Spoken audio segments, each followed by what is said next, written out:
Welcome to The Secrets of Success. By following the proven techniques of the guests who appear on this series, you'll learn that even successful people run into detours and failures, and how you can apply their success techniques to change your life. You're now listening to the most unique show on radio, the show dedicated to making you a success. Captain Brett Crozier says you should surf when you can. Today, he'll explain why. Captain Brett, thanks for being with us today. Thanks, Bill. Yeah, great to be here today. Thank you. I've read your book, and of course the title is Surf When You Can, but tell us a little bit about your background, because I was fascinated by it, and tell our audience a little bit about your life. Sure. So I grew up in California, went to the Naval Academy, and then went on to a 30-year career in the Navy. Started out by flying helicopters for 10 years, which I enjoyed and was very excited about. And then about the 10-year mark, had an opportunity to switch over and fly fighters. So I switched over and started learning how to fly the F-18, which is one of the Navy's primary fighters that flies on and off aircraft carriers. That led to a different career path, and then on to command ultimately of an aircraft carrier, which meant I found myself now not only able to fly helicopters and fighters, but also in charge of a ship with 5,000 people on it, and able to go all over the world, which was pretty neat and a great opportunity, great leadership moment. And along the way, I have a lovely wife, and we moved 20 times, and in the 30 years we were in the Navy. That's literally 20 times. Am I correct? You're not just literally 20 times. Okay. Yeah, it was, and that included overseas to Italy, overseas to Japan, South Carolina, Texas, Tennessee, on and on and on. But loved it. That was actually part of the fun. And now we find ourselves here, settled, retired, so to speak, in San Diego. And we've been in the same house for a year, so we're doing good. We'll see if we can go another year or two without feeling the need to move again. But now I'm working at a large nonprofit focused on homeless veterans in the area, and I've been lucky enough to write a book, Surf When You Can, kind of talking about my time in the Navy and things I learned and people I met along the way, and I'm excited to share it. And as I said to you before the show, when I first saw this book, I said, okay, I'll take a look at it, but it's not going to be for us. And then, as they say, couldn't put the book down. I'm reading it and learning so much, and not the kind of things you wouldn't want to know about Navy life, just what's involved in reaching the different positions and what you had to go through. And of course, your family too. It was amazing. And I love the subtitle that you have here, Lessons in Life from a Maverick Navy Captain. So we're going to learn from you and see the things you learn. And you've mentioned and start out the book, and I think it's chapter 1 says we should never turn down espresso. Now, what does that mean? I thought you'd be talking about guns and the water and flying. Yeah. What's this about espresso?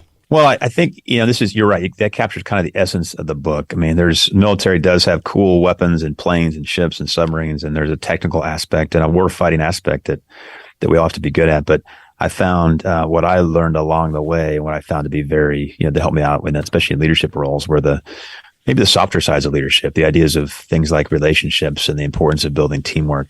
And I was lucky enough to be stationed in Naples, Italy at some point in my career. And I worked with a bunch of folks in a NATO staff. So I mentioned I had a bunch of Europeans, and they were always having espresso, and which is, if you've ever been to Italy, there's probably no better place for coffee. And they made a point of making sure that I spent time with them sharing espresso, and not just because the espresso is good, it's good coffee, but it was building that culture within the organization and the command I was in that allowed us to get to know each other outside of the confines of the office.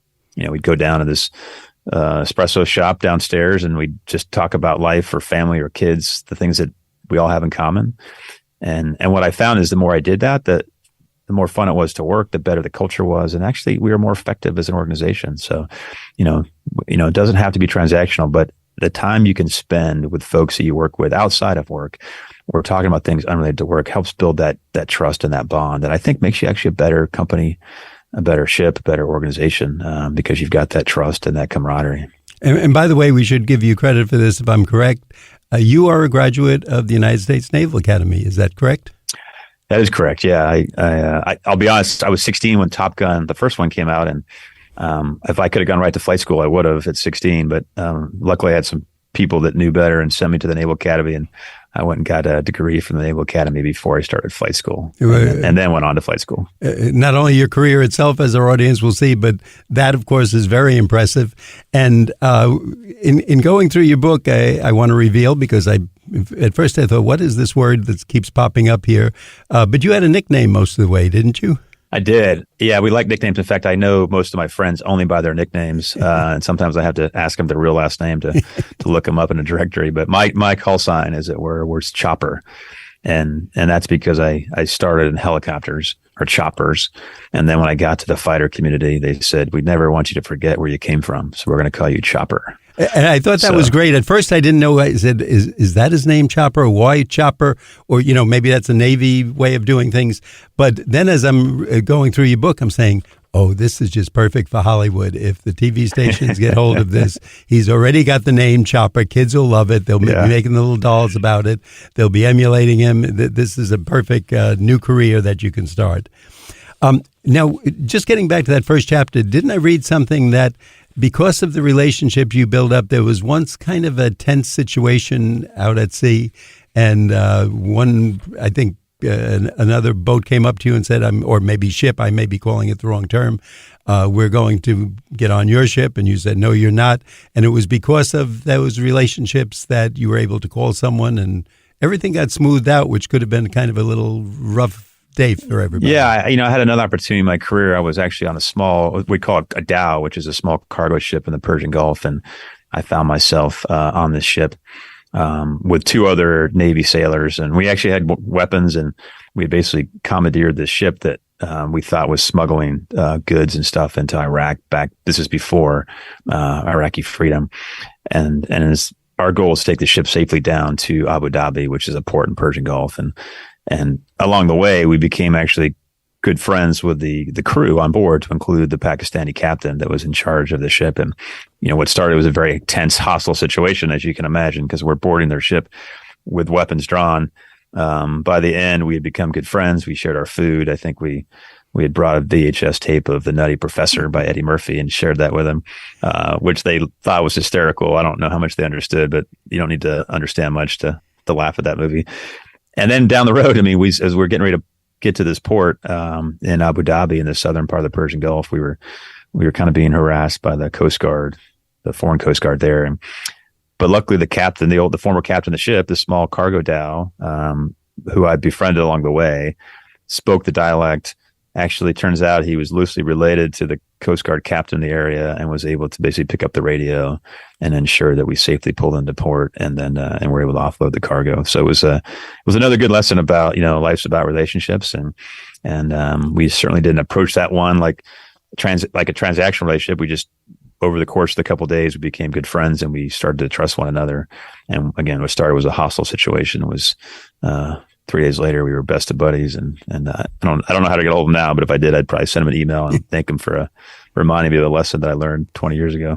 I want to stress to our audience, while sometimes it's portrayed on TV humorously, etc., you seriously are in life and death situations, either practicing for them, which you don't get do-overs in that world. If you're the one who's on the death side, that's it, game over. And we're talking really serious day-to-day things, just like when you met this other ship. It could have turned out to be an incident, certainly one that would embarrass both countries, or people getting hurt, your own troops getting hurt. So all of this has to be handled very well. We always think of, or at least I think of the military as being a bit hard-ass, as you have to be.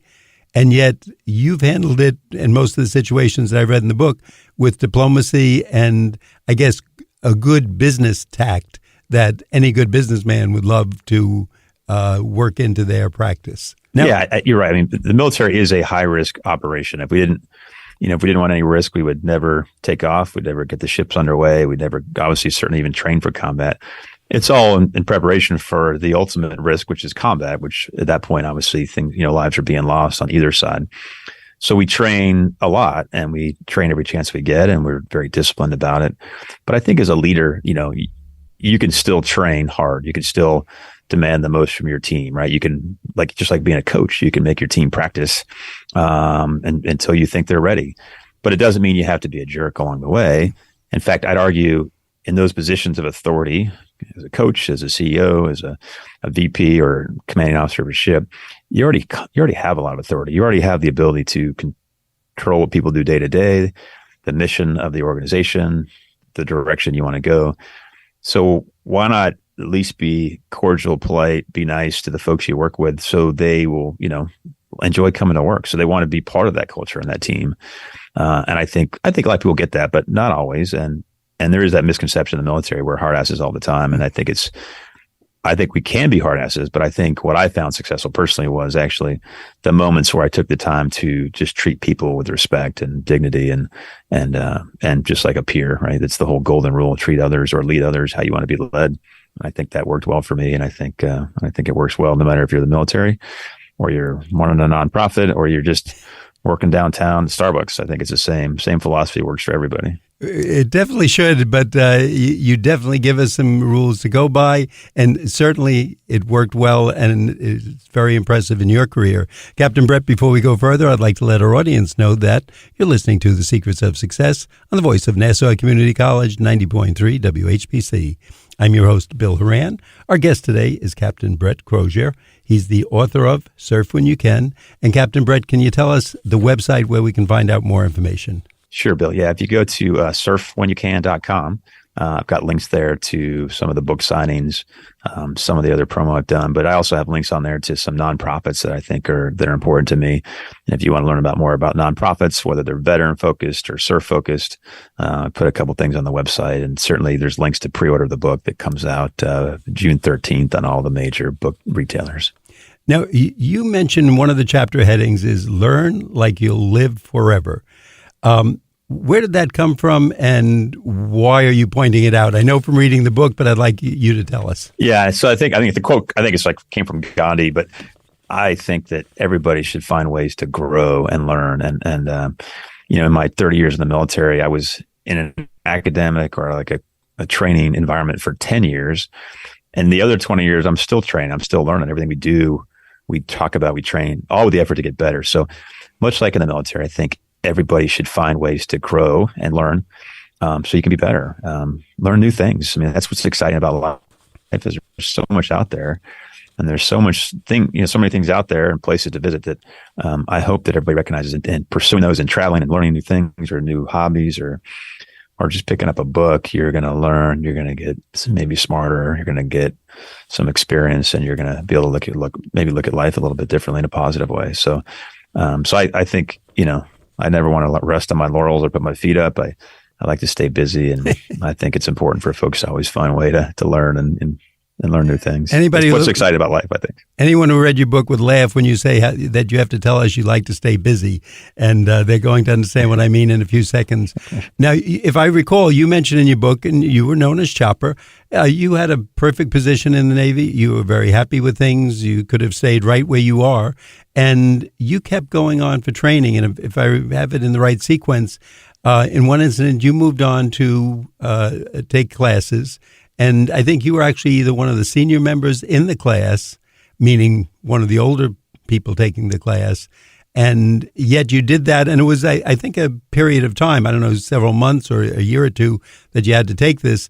And then, if I recall, there was something about your scores were just on the borderline. Can you tell us that incident? Again, I flew the helicopters for 10 years and then transitioned to fighters. And one of the things you have to do when you're flying F-18s in the Navy is you have to learn how to take off and land on an aircraft carrier. I mean, that's why the Navy has those kind of airplanes. And so you can imagine of all the things you have to learn how to drop bombs, you have to learn how to dogfight, you have to learn how to just take off and land. But you also have to learn how to take off and land on an aircraft carrier. And that is probably the most physically challenging, mentally challenging of the things you do, because it's also so unforgiving. Unlike a 12,000 foot runway you might have back in the States and California and where else, you only have a couple hundred feet on an aircraft carrier. It's probably pitching up and down because the seas are never truly calm anywhere in the world. And the ship is also moving, and there's not a lot of room. So you spend a lot of time training and practicing. And in my case, I think at the culmination of that training, when I was learning to land on aircraft carrier, my grades were maybe just good enough to go on to the next phase. And but I was at a point too where I knew that I was senior to the most people because I'd been in the Navy at that point 10 years. And my instructor basically looked at me and said, Chopper, we could have you continue. You've done well enough to make it to the next phase, but there's some merit to you doing some more training. What do you think? And I recognized because I was senior to him, he was kind of deferring to my judgment. And I think I asked him, I said, so if I was a junior pilot, I think Ash was his call sign. I said, what would you tell him? And he said, I'd tell him to go back. I said, well, that's exactly what I needed to do. So I just meant I had to delay another month and go back through this phase of training and, 100 landings and stuff and learn how to land, relearn, or I guess I should say sharpen my ability to land on the aircraft carrier. But in doing so, I got better. And I basically didn't, I could have certainly turned down the opportunity to spend some more time in training, but I knew it was important. I knew it was important to get the fundamentals right. And I knew that, that was a chance for me. If I was willing to be humble enough to go back and do it again, then I'd be better in the long run. Because when I was out in the fleet or in combat ops, I knew I could be pretty comfortable. And I didn't have to worry about being a mediocre ball flyer, as they say, or somebody, which is what they talk about when you land on the back of an aircraft carrier. What I think is great there, though, Captain Brett, and you point out that, number one, you as a senior member, it could be a little embarrassing to be the one who takes it over. And yet you and the other official who taught the class discussed this and worked it out, and you were willing to do it, even though technically you had passed the course. You could have gone on with that. You had the grades to do it, but they were on the lower end rather than the higher end. But it's still a passing grade, and most of us are very happy to get through that. And we would say, thank you, goodbye, I did it. And yet you realized you might have lives in your hands, and if a mistake is made, and of course in your business, we were kidding before the show, if a doctor makes a mistake, one person is affected. If you make a mistake, it could be an entire ship or a plane full of people or a chopper full of people that their lives are affected, whether either life, death, or injuries, and very severely so. So we have to keep that in mind, that these decisions are all, as I say, literally life and death in the right circumstances. Yeah. Now, I think the important point there just is the idea when you are training. That's, I think, maybe why people are resistant to training as you get more senior, because you're afraid of admitting you don't know something. As you get more senior in life, you just want to be considered the expert and not be challenged. But if you learn how to be humble, you learn how to ask questions, and you don't worry about what people think about you. But you can learn a lot because you're able to approach something with an open mind. I think that's key. Again, not just to the military. It's important no matter what walk of life you're in, whether you're headed to college for the first time, your first company, or a life transition, or you're just working the corporate world. You got to be willing and confident enough to ask questions and be humble enough to learn, and then not worry about what people think about you, and you'll generally do pretty well. And even after you achieved this, you still went on to, I think it was to be the captain of an aircraft carrier. Am I correct? Yeah, that was kind of the culmination of the career. Was the commanding officer, the CEO of an aircraft carrier, now with helicopters, fighters, and also, of course, 5,000 people on a floating runway, as we say, that's also happens to be nuclear powered and worth about $10 billion plus. And you say that so easily, almost like ordering a hero sandwich at the Subway shop. But here you are, and like any other parent, you have children, you have a wife, you have a family, and each time you are moving up in these ranks, and this is substantially so, it's not just getting another check mark next to your name like did well in this. You, as you said, you're running a city on the water, if I'm correct, with the aircraft carriers. Yeah. And that also meant you had to move your location. Where was it, Naples, Italy, or where did you have to train to do that? So I think actually the start of that training, because again, to be in charge of an aircraft carrier, you have to learn how it works and operates, and so you have to go through Navy's nuclear power school, which meant we moved from Italy to Charleston, South Carolina, and went through school for basically 2 years on how nuclear power works, how nuclear reactors work, because that's your power source on an aircraft carrier.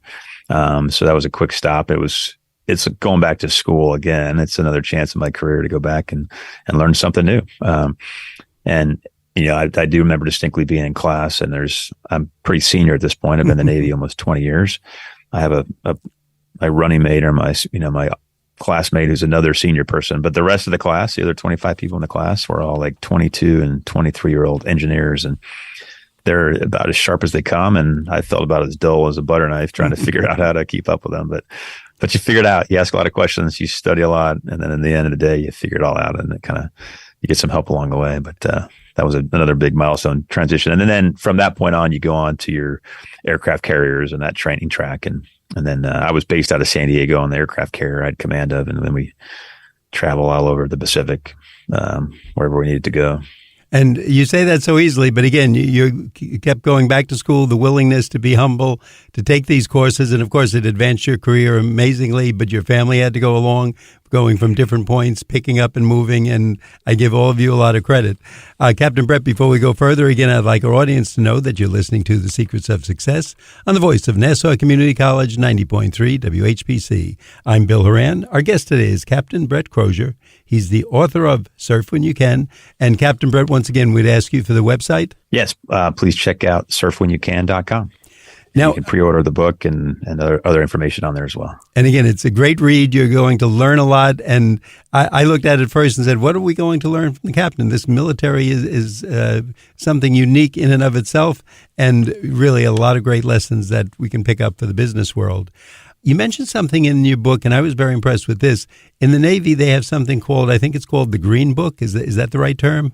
Yeah, it's literally a notebook that's green in color. Okay. I think you order from the Navy supply system, and I'll be honest, obviously things have changed with technology. But when I was first in the Navy, before we had iPhones and we really didn't use our phones quite the same way we do now, you could keep these books in your flight suit or your pocket. And I learned along the way that I thought it was always important to have something to write down on and write notes on and stuff. But it was also, as I was learning about leadership, I had a boss once who said, you don't have to like everything about your boss. You're going to find some you like and some you don't like. Use the Green Book. Write down on the Green Book the things you like and the things you don't like. And it's your way of kind of forcing yourself to learn and take notes on how you as a leader want to be. Because, again, we don't always like who we work for. We don't like everything about who we work for. But collectively over time, after having worked for enough people, the notes I took in that Green Book allowed me to kind of highlight some of the things I liked about some of the greater leaders that I worked for. And now I will say, of course, today it's I guess you could say, write it down in your iPhone notes or something, because most people don't have Green Books. They write in a notepad, which I'm probably guilty of as well. But the idea is, continue to learn along the way, continue to learn from those you're being led by, and that ultimately that'll help you be a better leader when the time comes. And you guys, though, would walk around with this book. I mean, I guess almost like a football player taking notes, or a doctor taking notes on the next operation, or a lawyer on his courtroom abilities. Literally everything you did, if there was something important or a saying or something that could have an impact in the future, it went in the Green Book. Am I correct? Yeah. I mean, if I went to a meeting and there was important stuff, information being passed, I'd write notes on it. If I came across a quote that I liked, I'd write it down. If I had a boss that said something I didn't like, I'd write his name on the list of people I didn't want to be like, kind of thing. But in fact, by the end of the day, I'd kind of look at it, and then of a two-year tour on a ship or a squadron, I'd review them and then try to use it as kind of the note, like you would take notes in a class. Essentially, it's like how you approach it. It's a learning environment, and you can take good notes, and that way you tend to learn more that way, and it allows you to look back and reminisce and figure out the important big lessons from that. But somehow we feel like a nerd when we do something like that, and yet when we hear it from someone like you, a captain in the Navy who's running an aircraft carrier, who's been up in flights, and just reading about your career, we say, wait, this isn't so nerdy. This is really good stuff, and it's going to help us in our career and maybe save lives or help other people. So it's worth having, again, I'm going to say in quotes, the Green Book, and maybe today it's an iPhone, but whatever it's necessary. There was another term in your book, too, I loved. You talked at times about being in the bubble, and that's new to us who are not in the military. So can you explain what that means? Yeah. So obviously there's some high risk operations we get involved in the Navy. It's whether it's a mission you might be going on, whether you're a pilot or maybe you're a Navy SEAL or you're in a submarine.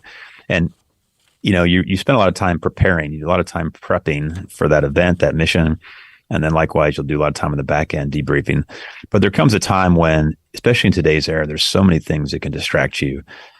Phone calls, texts, emails. And I would argue that there are times in your life, and this is true whether you're flying fighters or on a SEAL mission or not, that you need 100% your focus on what you're about to do, because it is such a high risk operation. So we used to call it in the bubble, meaning that I was in this bubble because I was getting ready to go take off on my flight.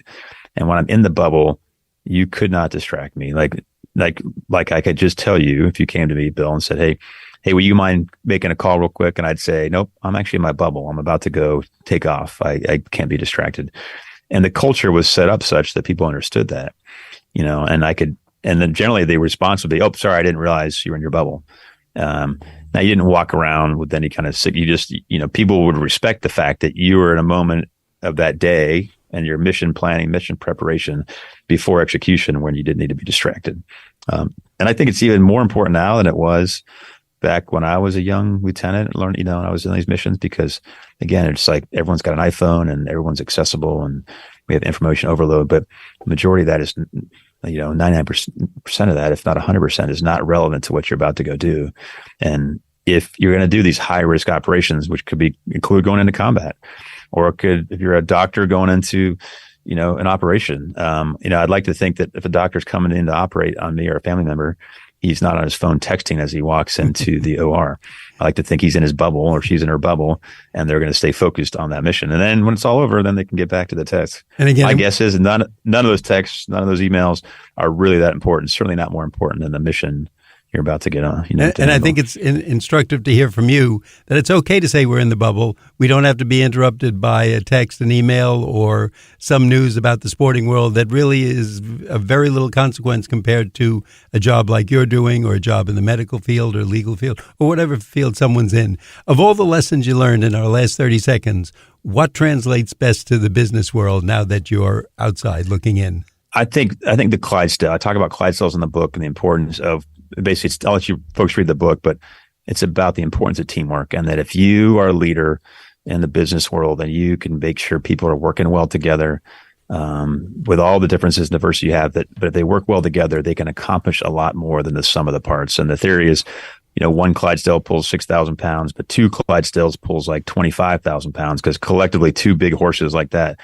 can pull more than just, 1 times 2, as it were. And I think it's true in life, and I think it's true in the business world, and it's certainly true in the military. That teamwork will allow you to do amazing things, and no matter what your walk of life. But as a leader, you're responsible for making sure you have the culture and you build that teamwork. I think that's how you really achieve success. The book is Surf When You Can by our guest, Captain Brett Crozier. Captain Brett, once again, give us that website.